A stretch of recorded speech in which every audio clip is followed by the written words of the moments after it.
So there's a lady named Carol Roth, and Carol has, for unknown reasons, started showing up on Glenn Beck's network, The Blaze. Now, Carol used to be, insofar as I know, a relatively, I would argue, maybe center right economist, kind of leaning in the direction of, not quite taxation is theft, but, taxation is theft adjacent kind of stuff.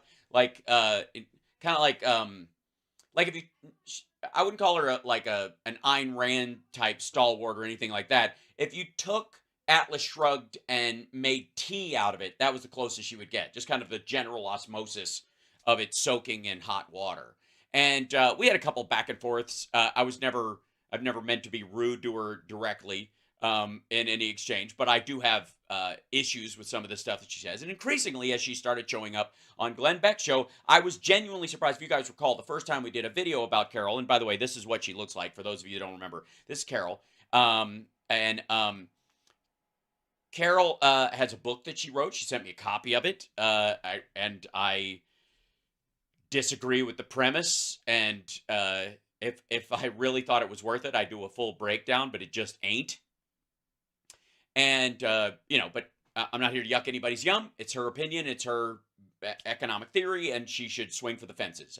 That's not the point. And I'm sure she's not looking for anybody like me to break it down. But here's what I will say: that up until she started showing up on Glenn Beck's thing, I thought, oh, this is a conversational disagreement that would kind of be ongoing between me and her on Twitter, or a couple of things. Like occasionally she would just kind of dump into the Biden's old doddering bullshit, which is probably the connection to Beck, because that's his whole thing.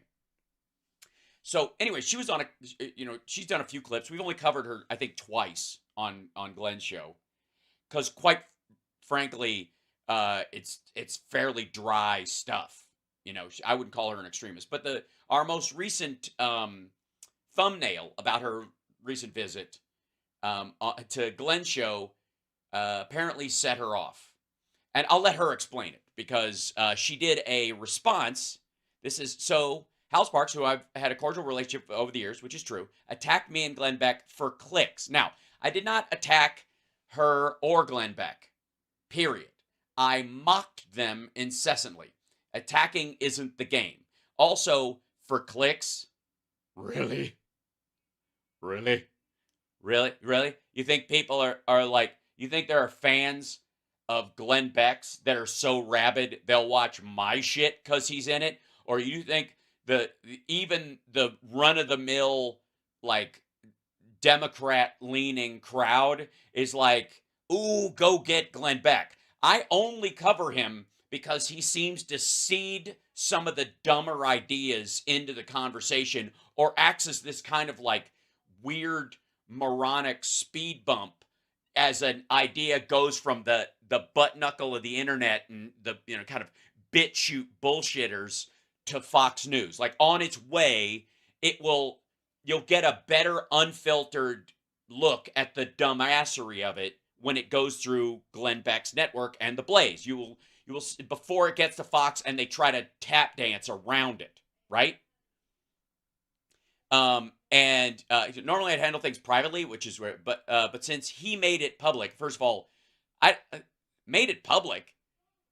She was on Glenn's show talking about the Biden State of the Union and shrinkflation and bullshitting about this stuff, and I responded to that. I didn't attack her as I didn't go like, by the way, she's had an affair with her pool boy for you. What? Made it public? Jesus Christ. What do you think? I stream privately? Also, the exchanges we've had are all public. I don't know that I have any DM exchanges with Carol about any of these topics. Certainly, what? All right, anyway, so here's my response to him and what really causes shrinkflation, okay? Here's what this... So apparently, A, I'm wrong about shrinkflation, and it's Biden's fault, and something else. But apparently, I struck a nerve. So let's find out. I haven't watched the whole thing, so let's see. Actor turned political commentator Hal Sparks with... I'm still an actor. I also do this. saying. I'm also a stand-up. I got a show at the end of the month, and just sang last night or night before last at the Jam. So I keep doing things. Just you don't stop being an actor because you're not acting at the moment. You know what I mean? If you're standing in line to watch a movie, it doesn't mean you're not doing movies anymore. That kind of thing or whatever. I wouldn't say like economist turned Twitterer Carol Roth.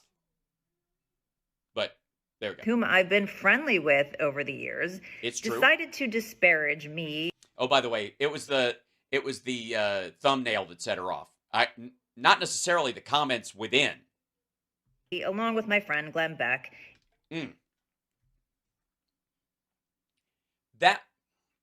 That's probably the issue.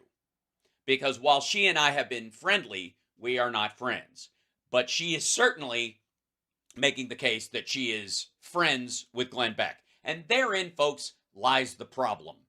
Because I would argue, I was about to say, I've never seen anybody with dumber ideas about the economy and the dude wrote The Great Reset as if Nasara Jassar is right around the corner like 2 fucking years ago, and none of it has happened. Like, he's the only guy with worse predictions than the prophets on Flashpoint. It's fucking awful how bad and how wrong he is. And so maybe she's just offended at the fact that I go after Glenn a bunch and then she was just involved in it, or might be person. I don't know. But honestly, here we go. In a sad attempt for clicks. Well, I would say it was sad. I think it was a hilarious attempt at clicks. Why is it like, I just wanted some clicks. I won't want anyone click on me. I need some way. Someone. How will I get the clicks? How will the clicks happen? Why? I know. I'll do a segment on economics and shrinkflation in a conversation between Carol Roth and Glenn Beck. That'll show you Taylor Swift, who won't come on my show. It's a sad attempt for clicks. Okay. I gotta say, in all deference to Carol, by the way, I do not, for the record, think she's a bad person. I just think this is ridiculous. Also, I do think Glenn is a bad person. Genuinely. I think he is a hypocritical, faux Christian bullshit artist who sells the end of the world to people that he gets rich off of, and he's got all the integrity of a mega preacher fucking a child prostitute in Eastern Europe on a weekend trip under an assumed name, wearing a mustache. The character of Glenn Beck is one of the most atrocious on the internet, for the record. I don't think Carol's that way. And as a matter of fact, I think Carol's biggest mistake in all this may be that she, in her judge of character, thinks Glenn Beck means well. And he doesn't. He published a video called MAGA Dimwits, Glenn Beck and Carol Roth claim Joe Biden has caused shrinkflation. Right. Also, I do regret that it shouldn't have said MAGA. It should have said maggot dimwits. I apologize. Also, I'm just kidding. I'm just fucking around now. For the record, I think the problem is, and we're getting 4 whites from her, so clearly this triggered her. It's the dimwit part. Now, I will argue. Dimwit definitely applies to Glenn because he's morally and intellectually dull. But Carol's not a dimwit. She's not ignorant. She's not, hydrocephalic intellectually the way Glenn is in some ways.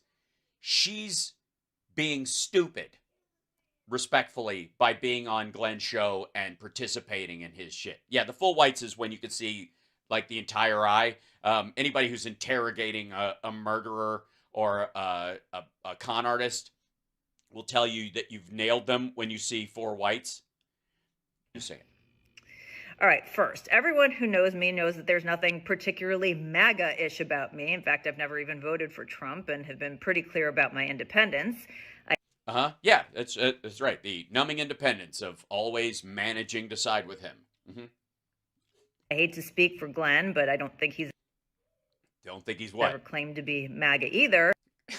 Okay, first of all, you don't get off just because you don't have the bumper sticker. The only reason he doesn't, quote, claim to be MAGA and, it directly is because he's got his own fucking Blaze brand. But everything about him is the exact same shit. The dude runs interference for Jan Sixers. Of course he's a maggot. But of course, we want to throw that label on there to get some extra clicks and some extra outrage for sure. Why would they be outraged? I don't understand what the outrage is. Why would people be outraged at maggots for, I don't know, claiming the Jan Sixers are political prisoners, or that Donald Trump is firing on all cylinders and China's going to eat our lunch, while Joe Biden must have been on drugs during his so too, because no one speaks that clearly, including Glenn on his own fucking show. The second part is that he called us dimwits. Now, is it the collective part? Like, now, I don't mind if you call Glenn a dimwit, because I've met the man. I am a very many things, but a dimwit. All right, she never said I have the best word, so I'm going to let any kind of word fluff slide, because we all deal with that stuff in just talking. Dimwit is not one of them, particularly in the areas of economics and finance, where I have almost 30 years of experience, and I'm pretty well regarded for my takes. True, but they are politically loaded takes, and they are weighted very heavily in one direction. And no one is right all the time, and you don't get to claim, a perfect record in being a broken clock. That's not how it works. Also, while I, as someone who does not have an economic background, for years believed the hype, let's say 10, 15 years ago, about China's rise, it only took me one trip right before COVID to go, oh, this is all bullshit. And I came home and said that to everybody. And she and Glenn have been talking about this China's going to eat our lunch shit for years and years after that. And they're all just as fucking baffled as the writers at Bloomberg and the writers at MarketWatch and everyone, like, I don't know. What is it weird? It's almost like COVID had an effect on the economy. And maybe China's GDP isn't what we said it was. Like, they're all waking up to that fact after I've been fucking screaming it for years. But what do I know? I don't have 30 years in economics. I've just been a live performer that stood in crowds and in lines of people after my shows talking to real human beings in every corner of this country since I was 17 years old. The fuck do I know? You can disagree with them. Thank you. Thank you very much. I did, if that's not clear. Can debate them, as many people have done. In fact, I'm actually proud of the fact that I talk to people across the political spectrum, whether they're ultra-progressive or ultra-conservative, and sometimes we disagree, but Mr. Sparks didn't do that. He resorted to name-calling, something I would not expect from somebody with whom you would have a civil discourse for many years, as I had with Hal. Now, knowing Glenn, he is also incredibly smart. Ooh.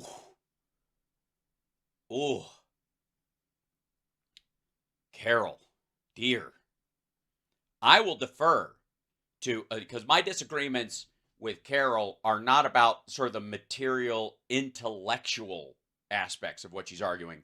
I just disagree with some of the data that she accepts versus some of the data she rejects, and therefore that shapes her argument in a bunch of these areas. That's where I would have the sort of middle of the road back and forth with her about this. But none of that applies to Glenn Beck. Holy fuck. If there's any indication that you accidentally you were at the party, you decided to try the punch, and it was 100% Kool-Aid, it's that she actually just argued that Glenn Beck is smart. Now, I'll give you, he's a conniving bullshit artist. I will agree he is sort of clever the way David Koresh qualifies as clever. right? He's definitely worked an angle and found a way to like corral a certain group of stupid people into paying for his lifestyle. That, and I guess that's a skill. That's probably why he sides with Trump in that way, other than the fact that at some point he's got to look at Trump like they'll eventually be jockeying for the same dollar, right? It's like comics who tell the same jokes. At some point they're like, "Fuck, I got to start choking that guy out of my market or we're going to have too much overlap and it only goes so far." You can argue with his points, and he and I don't agree on every single subject. That's never an out, for the record. I see people do this all the time. I don't agree with them on everything, but nobody does. Nobody should. Nobody should even accept that. That's not a caveat that's even worth saying. I appreciate her saying it. It would be nice if you go, whenever you do that, for the record, in future, if you ever go, we don't agree on everything. For example, I think this and he thinks this, and we've been back and forth about those ideas, like I did in my explanation in the clip, I think, as well, and with Carol on Twitter, while still, and by the way, I will actively, if she was offended by the term dimwit, I will apologize. I don't think it was a permanent dimwitting. I think she can actually sort of phase out of being a dimwit, but there is a thing in this particular case, because she's around, there's sort of like a dimwit envelope when you get around Glenn Beck, that just your proximity will make you a dimwit, because you're accepting of his points. But on top of that, you can move away from that and have this, kind of back and forth with his ideas and my ideas and your ideas and whatever, and argue that they're superior to both of ours, mine and Glenn's. There you go. Mm-hmm. But no, Glenn is stupid, and if you argue for his intelligence, other than the fact that he is, again, a con man and a bullshit artist, and has found in some ways, I guess, a way to make money off of his own confirmation bias. Yeah. Okay, this is a woman named Carol Roth. She's an economist and a writer, and she's got a fairly strong presence on Twitter. And apparently she found the need to do a response to my takedown of a video that she did with Glenn, that they put out as a clip. I did not select the clip. I did not excise it from Glenn's show. He posted it. And I went specifically, to the Glenn clips that were out there. That was one of the ones that came because they were directly, well, she'll explain why I guess she thinks I was wrong about the slice that Glenn Beck presented to the world of their conversation. But again, if being a dimwit in her case is not a permanent state, in Glenn's it very well may be. But again, dimwit makes no sense. It's it's a pejorative, and I am not above pejoratives in the nature of this show. In fact, I would also say that Mr. Sparks is not a dimwit. He's not stupid. He, however... Hold on. I'm not ignorant and I'm not dumb. I'm absolutely capable of being stupid and doing stupid things. Stupid's not a state, it's an action. Ignorant and dumb are states, but you can move out of them. Dimwit would be ignorant and dumb. I would argue that by calling her and Glenn dimwits instead of him a conniving fuck and her a Kool-Aid drinker or something like that, I was being deferential compared to the level of pejoratives that I use on this fucking show and the language I toss around, for the record. But okay, and again, in all fairness, like, this is if her feelings are hurt about this and being referred to it that way, I'm sorry that I phrased it that way in a way that hurt her feelings. However, I stand by my assertion. If the problem is with the word dimwit, then I'm sorry I used that word and it upset you. However, I would just have to use a dozen other words to describe the state of being a dimwit, to explain the conversation she had with Glenn, her support of his points, and her willingness to align herself with Glenn.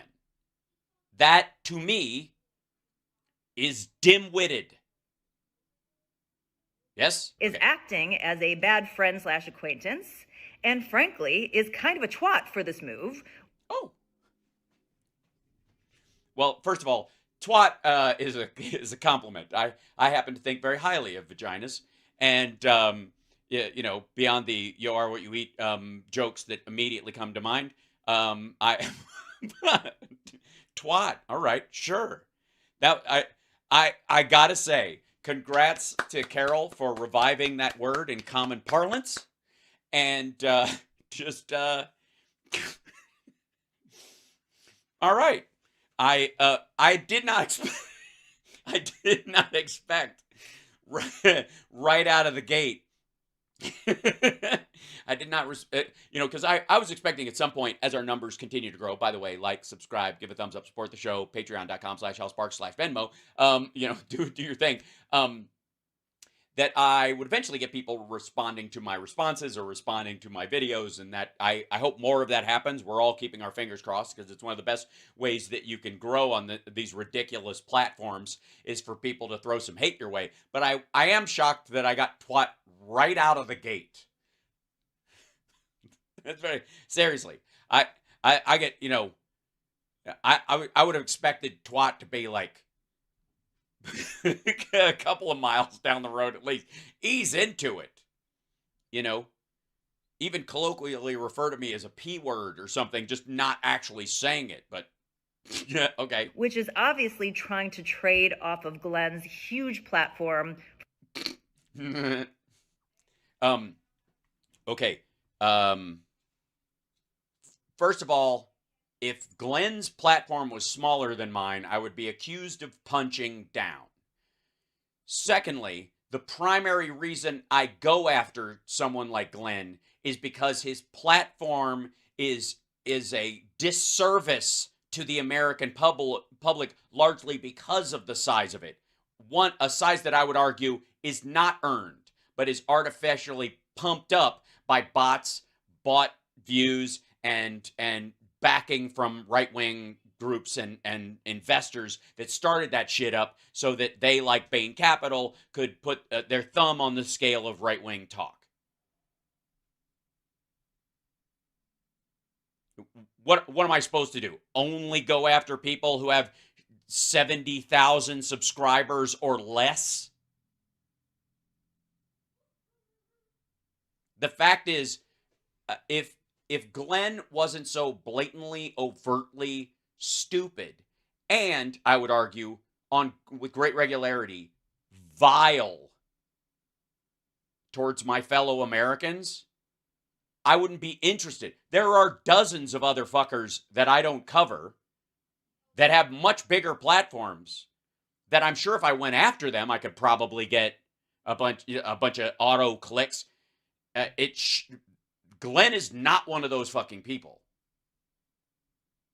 And you guys know, like, I cover him because, like I said, you can watch the road of a bad talking point as it works its way up the idiot of the toilet chain that is right-wing talking points. You can see it go up the Glenn Beck chain and pass it on the way down, right? Because he'll defend a dumb idea he presented a while back that made it all the way to Fox, and they went, it didn't work. And now on its way back down, he'll kind of like, hey, that was a good point. No, okay. And he'll, as it drops past him, right? For his own clicks. Also, Carol, how dare you make a response to my response just to get clicks on Twitter? I'm clout chasing Glenn Beck and Carol Roth. Dear God. Now, as for Biden causing inflation and shrinkflation, as I noted to Glenn, Biden, as well as the Fed, have enacted policies over the past few years that stoked historic inflation. Okay. No. They have not. We've covered this a bunch of fucking times. Let's be abundantly clear. Even the money printer go burr bullshit they were doing during Trump's last year, where we added $6 to $9 trillion, depending on your number and when the money landed, $1 trillion, goosing the economy, which, by the way, fucking worked.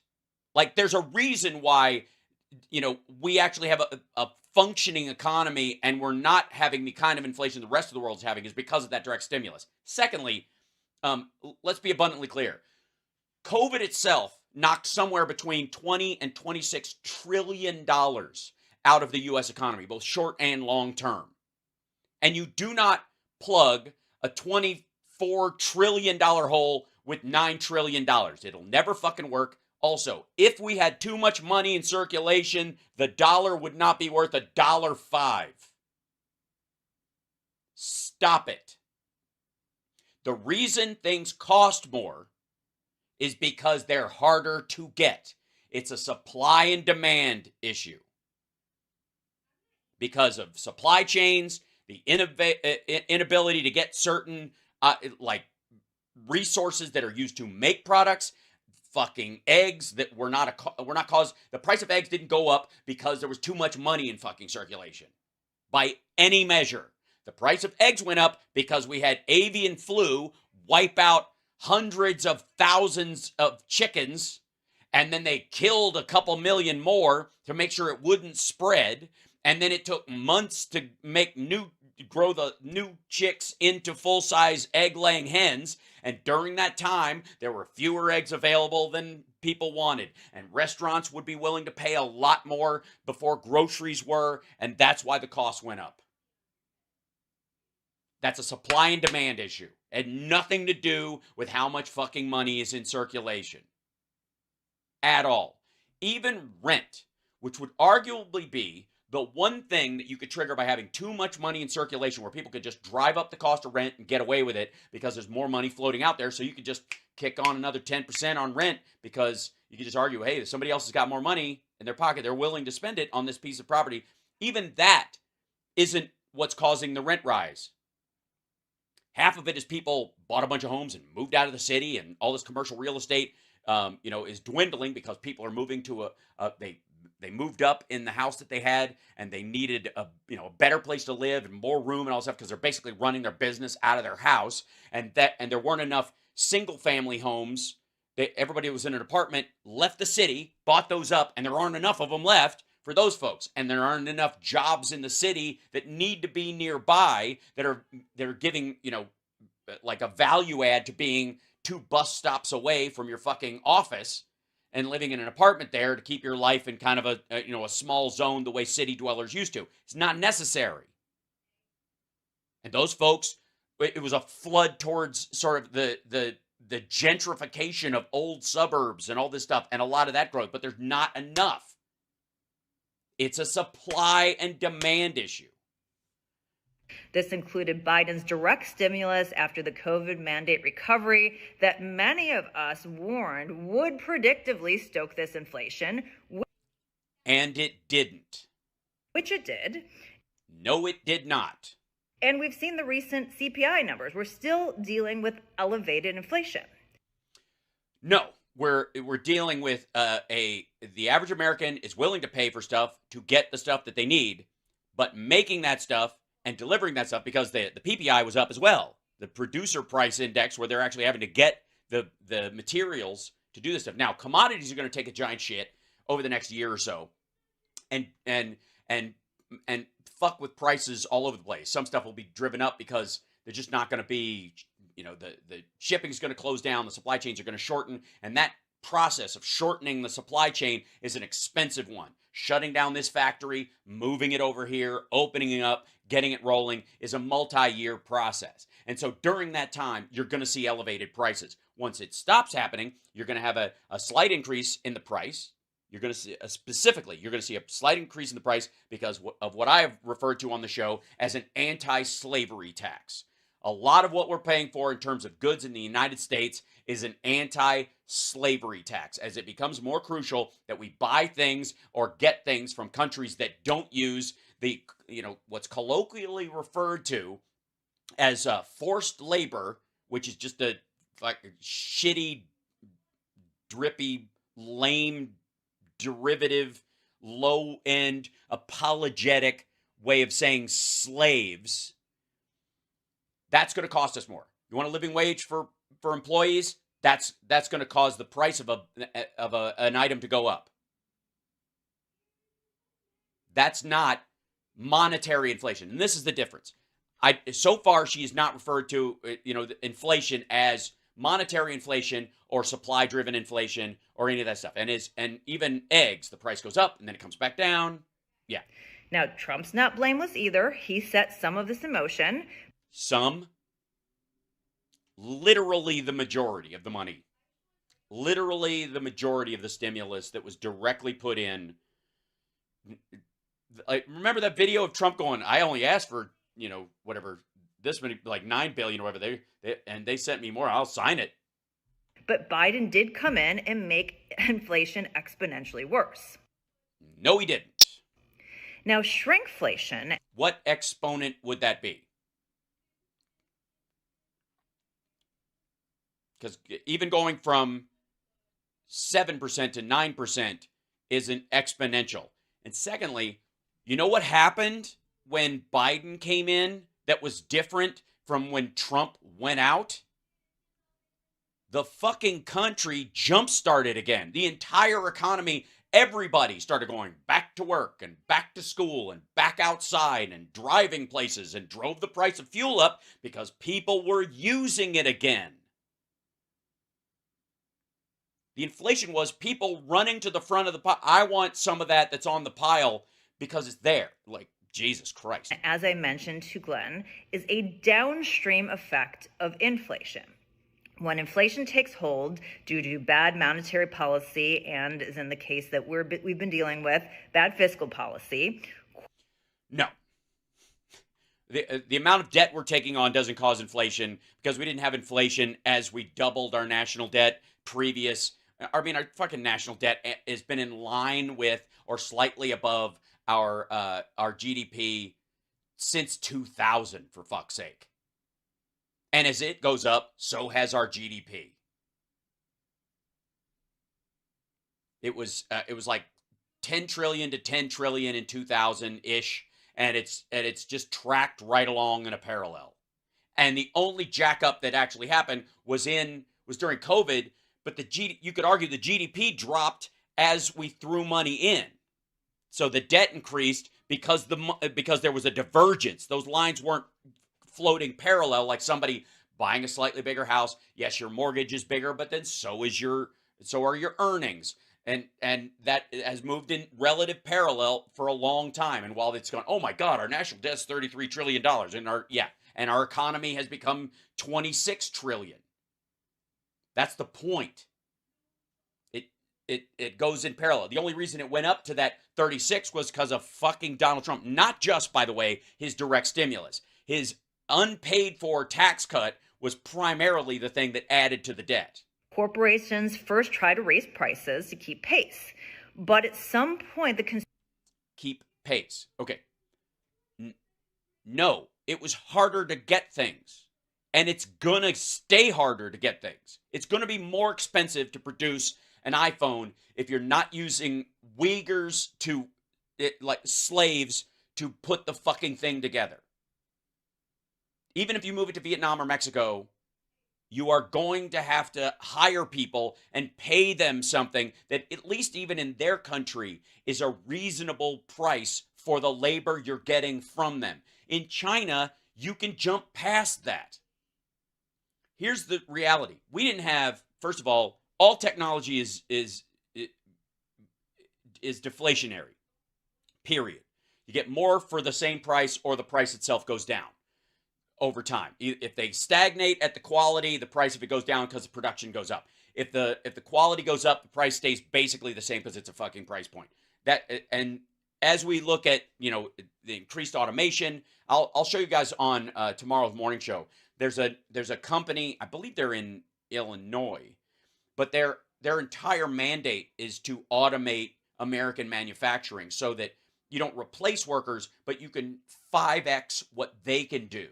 So you're paying someone a living wage and a real, like, you raise your kids, send them to college level union wage for something, but they can produce the amount of material goods that 20 fucking Uyghurs who are lashed to a fucking line or kept in a dormitory and barely fed in China could make.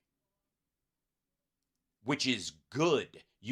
replacing that and having that not be the incentive is a positive. Consumers are no longer paying that price for a candy bar or a bag of chips or frozen pizza. They just won't do it. So instead of pushing up the overall purchase price, the price increases on a per ounce or some other metric base.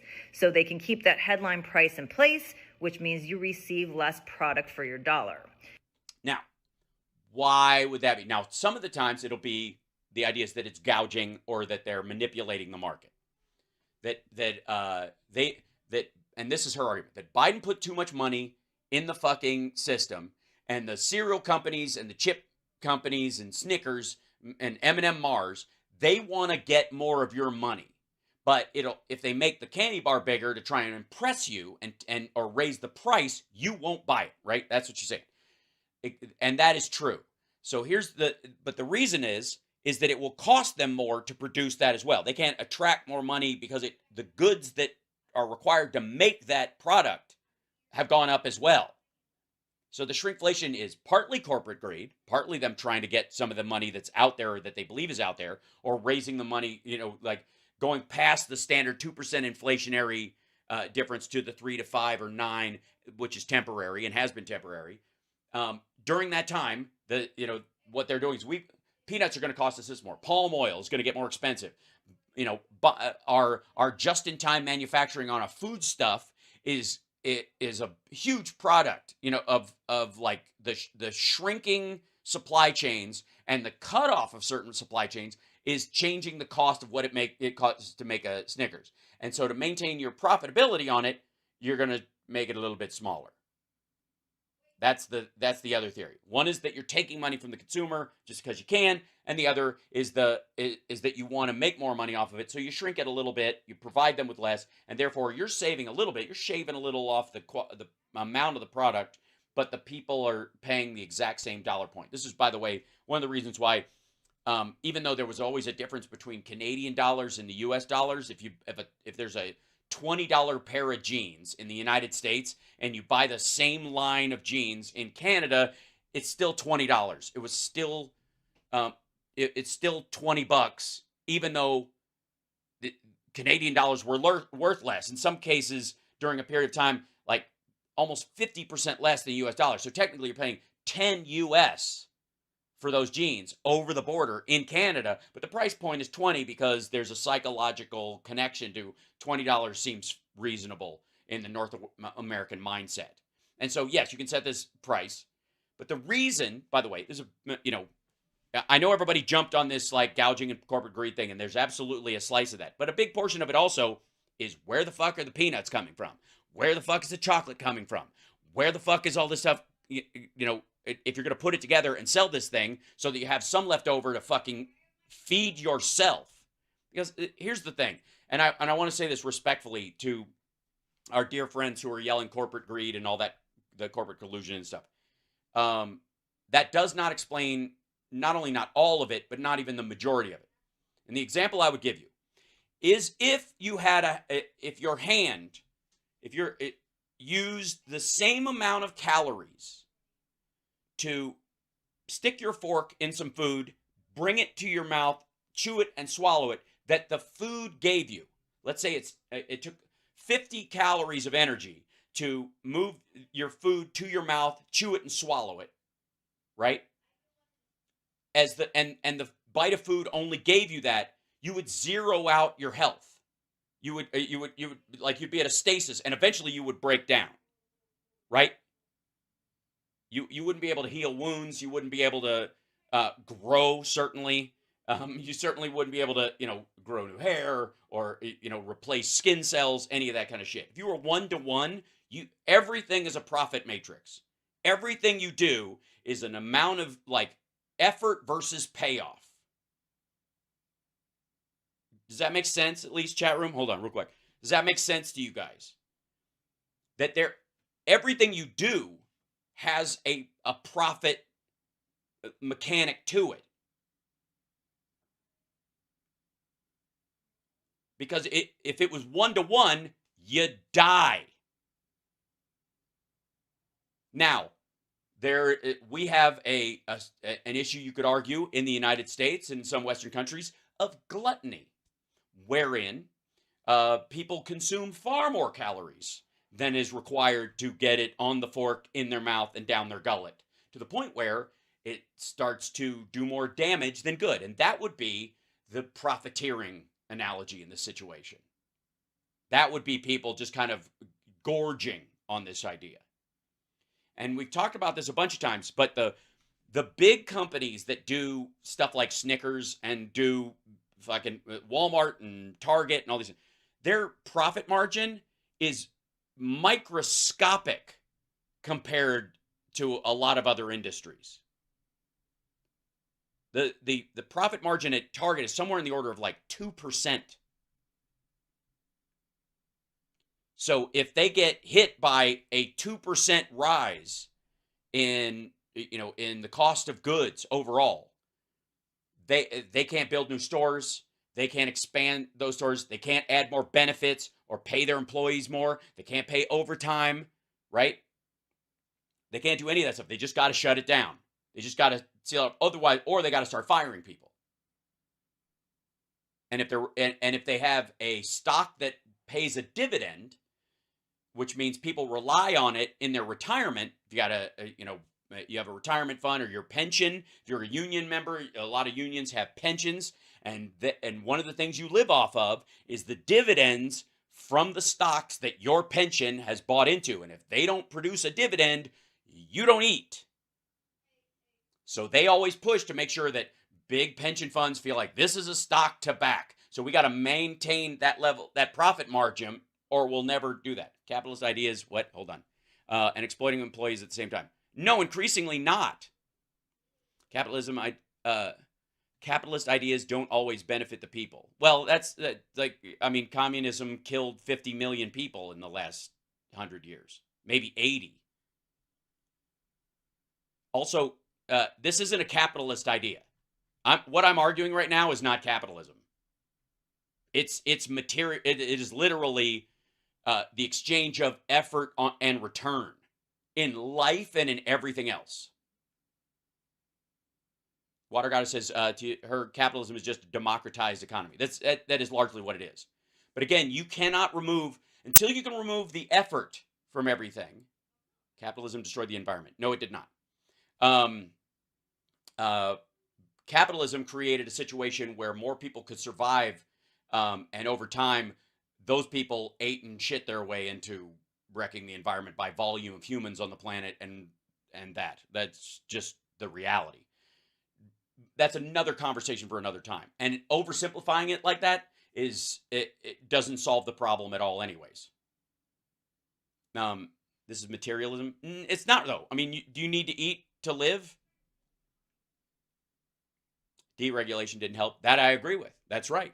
That's why you guys know when Trump's like, we had more regulation cuts than anyone. I'm like, that's not a good thing. I would like you to be very specific about the regulations you cut, because I don't want lead in my fucking water. Unfettered capitalism cannibalizes an economy. We don't have unfettered capitalism. No one in the Western world does. Look at huge increases in productivity versus tiny increases in wages. Well, the huge increases in productivity have also come with them an increase in the technological capabilities of the worker.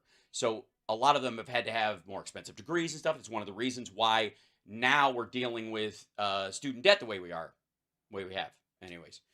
Because the people are needing higher and higher degrees to do the jobs, because what used to be simple has gotten more technical, and it requires not just more capability, but a higher, level of learning or whatever. Late stage capitalism. We're not in late stage capitalism. That is one of the funniest phrases I've seen people throw around. Saying late stage capitalism to me is like saying, humans will be eating a wafer thin Soylent Green kind of thing in the future, and that's how we'll survive. We're not going to eat food anymore. It's like making that kind of a prediction. That might be 1,000 years away, but it ain't anywhere close to now. And still, again, what's your effort worth to you? It's cliche because it's wrong. Yeah, that's true. Unfettered capitalism leads to market monopolies. We don't have market monopolies, and therefore we do not have unfettered capitalism. Also, are we fettering it? How do you propose to fetter it? THX 1138, exactly. How to use the 3 seashells, right? Pepsi Max. Yeah. Anyways, let's get back to Carol's problem with me being an asshole, which I will totally cop to. You may find that an $8 pizza is now a third smaller, hence shrinkflation. Okay. No, you won't. $8 pizzas are not a third smaller right now. That's fucking crazy.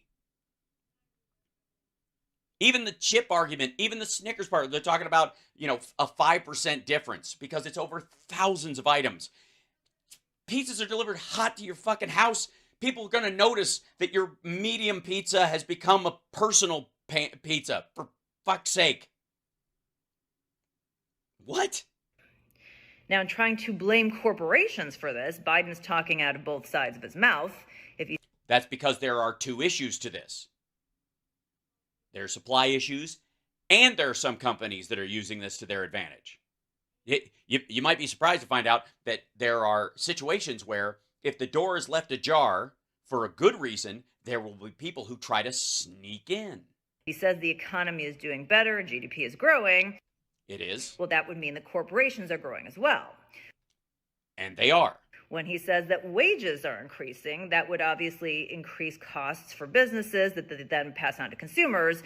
It's all very much related, and he cannot claim economic victory and then chastise the businesses for their growth. He's not. He wasn't chastising any of the businesses for their growth. I watched the show too. You guys watched the show too. Did he chastise businesses for growth? No. As a matter of fact, shrinking might be the opposite of growth. But I think the most important point is that corporate profits aren't increasing materially at any higher rate than during other times. So let me read you this. Wait, is she going to accidentally walk into my argument about supply chains? Because right now, what she's defaulting into, it seems, is to defend the business's costs, which is exactly what I explained. According to FactSet, Q3 2023 marked the 7th consecutive quarter that the S&P 500 reported lower profit margins. And because wages went up and the profits went down, but by the way, the profits went down in line with expectations. But again, it's not that they're doing badly or that it's one of the situations, on the stock market, they're like, the stock price of this company went down because expectations were that they were going to grow by 5% and they only grew by 4%. They fucking grew by 4%. That's great.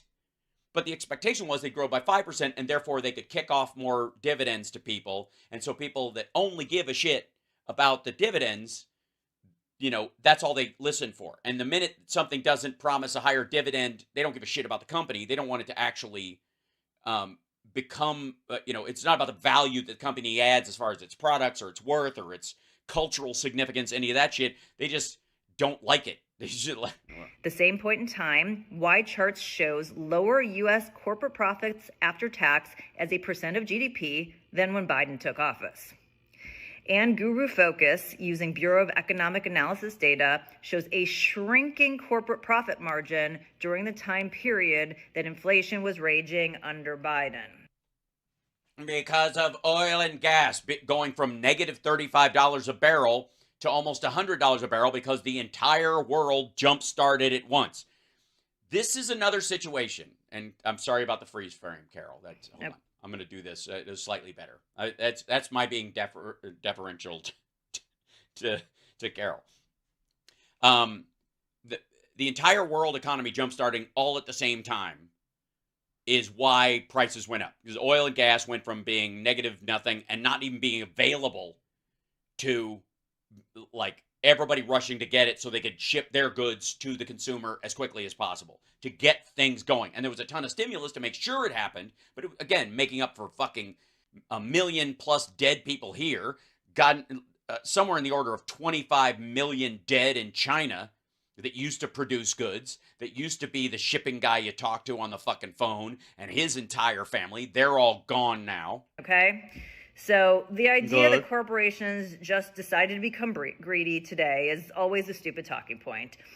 Okay, no, that's why he's talking about both sides of it. On one hand, they're doing well, but there are some groups that have decided to shave off a little of this stuff or add these extra fees that are not in line with what it costs them to actually do the job or make the thing that they're like. I guess the fees on banks for overdraft, $8 to $35, they're literally making a profit. It gives them an incentive to make sure you're overdrawn for a series of reasons. That's why they can crank things up, even make mistakes where suddenly there's a glitch in what you have, and you know when if you're working poor, or you're on the edge of something, or you have a rolling line of credit where you issue yourself something in your business or whatever, and your account goes negative for a day, they can flood a bunch of bills that might have taken 2 days to process immediately in there to like suddenly they start your electric bill, your phone bill, and all those kind of things that are on a cycle. They can pay those, run them through immediately because they know they're queued up. They could see them in the they could squeeze them in there, and then suddenly you're charged for this overdraft multiple times. That's what they were doing, and that should be illegal for one, and it is, and it's what Wells Fargo and others got in trouble for. And then on top of that, they were overcharging you for those very things. If a business is charging too much, another company is going to come in and try and sell a lower price with the same quality to take. Right, and that is absolutely happening. Also, I'd like to remind everyone to look at the chips you have been seeing lately. What's the big difference in chips since fucking 1995? Much less now. In the since COVID. Holy shit. Have you noticed the difference in the shelf space for like the wild chips showing up at your fucking 7-Eleven or other places? You ever seen those where they have like protein in them? There's like 20 grams of protein in these potato chips, that kind of shit, which is way more expensive than just some fucking corn chips, right? Or organic stuff or natural flavoring, all the stuff that they sell you as an incentive to get you to buy that stuff. That you could arguably write up more of the brand change and the cost change of what, yes, the Quest stuff, absolutely, Bob. Another example, you could literally measure the change in the size of something, like the density. Look at a fucking protein bar, because people are like, I don't want all the sugar, I don't want all this shit, right? And so protein bars went from being these big, like the Fit protein bars, which are gigantic and full of sugar, to like these fucking little, it's like cookie dough. It's like dry cookie dough just crammed together, right? It's tiny. So you can take the measurement of those candy bars, which used to be, if you recall, if you've ever been a touring comedian, would be like the Quest bars are tiny, but their nutrient density is, I mean, it's off the charts, and it's not even in, compared to a Snickers or something like that, right? They used to be about this much, like one row in the candy aisle. Now it's a fucking third of it. You could literally measure all this, the profit margin difference and the shelf space and what's being sold and how many per chip. And they're not even making a distinction in most of what she's talking about. They're not looking at like, well, these are fucking Ruffles. It's potatoes and grease and salt. And these are fucking the wild chips that are made out of chicken skin and full of protein. And they're, they've got organic jalapenos in the flavoring, right? It's the same. It's a wash in the argument, in the politics of this and how they're discussing it. And anybody who's been in a fucking, Jesus Christ, the idea that we've gone from Breyers to Haagen-Dazs available in 7-Eleven, freezers over the last, 20, 30 years, in and of itself is an enormous change. You could track all the argument about this. Take market share if they could. Also, why would they just be greedy now, particularly in the last couple of years? because they were hit extra hard and they're trying to make up for the hole that was created in their economy when nobody was going out, no one was doing anything, and specifically the kind of foods you eat, the snack foods that you're talking about that you can't sell on EBT, and that a lot of people, when they were worried about COVID, were trying to eat better at the same time, or they were ordering from restaurants instead of just buying bags of chips and fucking like the stuff that's in the impulse aisle at the fucking grocery store, which is primarily where this stuff is. People weren't going to the grocery store, so that shit died on the shelf. That's why they're being greedy right now, and I would argue I wouldn't even call it fucking greed. They're trying to spackle that hole shut. As the purchasing power of consumers has dwindled due to that Biden and Fed-induced inflation. But it hasn't. Consumers won't stop. It's one of the reasons why the fucking the inflation rate keeps going up. Is because people are still buying. They're still getting what they want. That is, as Biden likes to say, malarkey. Now, this is a well-documented reality. It has nothing to do with bullshit. It's old-fashioned vulgarism, and it pretends that the X that is COVID in the equation is not solvable and you can't solve for it, so let's just blow it off. MAGA or being dim-witted, but a shitty president, a shitty Congress, and an irresponsible Fed. And if you want to slander someone and throw bad accusations around about them, that know that that reflects more on you than on those people. And well, as a twat, I would like to say I completely agree. Hell, it is even tackier when you have a pre-existing relationship with the person. The bottom line is that people know the reality of inflation, and if you want to be a political hack, leave me and my friends out of it. Okay, first of all, no. If you're going to go on Glenn Beck's show and argue this stuff, you're up for grabs. Secondly, we haven't really had much of an interaction since she started going on Glenn Beck's show. Like, at that point, I was like, eek. I gotta be honest. It surprised me when I saw Carol Roth on there. It seemed like it was sad. It was a sad thing. And the idea that Glenn Beck needs Carol Roth to run interference for him so that he's not picked on, I do appreciate her girl powering on his behalf. But since I'm a twat, I'm going to ignore her and keep fucking with Glenn. Other than that, I have no opinion. Chat room, don't forget to hit the like and all that kind of stuff. And I will say, I'm very happy that we got our first kind of pushback as a show. Certainly helped. I did not do that for clicks, but that's how it worked out. I guess. You like her hair? Absolutely. That's the least of our worries. Again, the idea that you can have a conversation about the economy and pretend that COVID didn't happen or that its effect on the world economy, much less the U.S. economy, was somehow minimal, and that the infusion of cash that was put in was on top of a regular functioning economy is fucking bullshit. And it's lame. It's weak.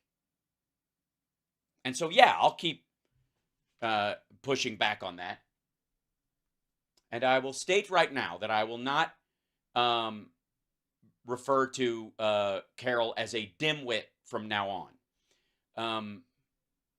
I'll try and think of a functional pejorative that works besides sucker in this particular case. Because if you believe that Glenn Beck is smart, I can only believe that that comes from a pathological gullibility.